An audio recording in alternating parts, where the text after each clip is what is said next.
গরিবকে অবজ্ঞা নয়, সম্মানই ইসলামের শিক্ষা। মানুষের স্বাভাবিক প্রবণতা হচ্ছে গরিব, মিসকিন ও অর্থবিত্তহীনকে অবজ্ঞার চোখে দেখা। সমাজের চোখে গরিব মানুষ মর্যাদাহীন, সবার কাছে তারা মূল্যহীন। সমাজের মানুষের ভালোবাসা থেকে এরা নিদারুণভাবে বঞ্চিত। অথচ বিশ্ব মানবতার নবী মুহাম্মদ সাল্লাল্লাহু আলাইহি সাল্লাম এই শ্রেণীর লোকদের ভালোবাসার প্রতি গুরুত্ব আরোপ করেছেন।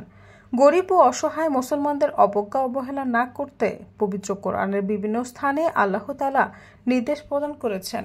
তিনি বলেন, তুমি নিজেকে তাদেরই সঙ্গে রাখো যারা সকাল সন্ধ্যায় তাদের প্রতিপালককে তার সন্তুষ্টি লাভের উদ্দেশ্যে আহ্বান করে, এবং তুমি পার্থিব জীবনের শোভা কামনা করে তাদের দিক থেকে তোমার দৃষ্টি ফিরিয়ে নিও না।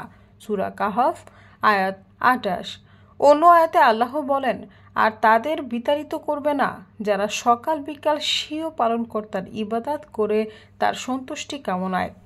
তাদের হিসাব বিন্দুমাত্র তোমার দায়িত্বে নেই, এবং তোমার হিসাবও বিন্দুমাত্র তাদের দায়িত্বে নেই যে তুমি তাদের বিতাড়িত করবে, অন্যথায় তুমি জালিমদের অন্তর্ভুক্ত হয়ে যাবে। সূরা আনআম আয়াত 52। সৈয়দা ফারিয়া, সমযুগ।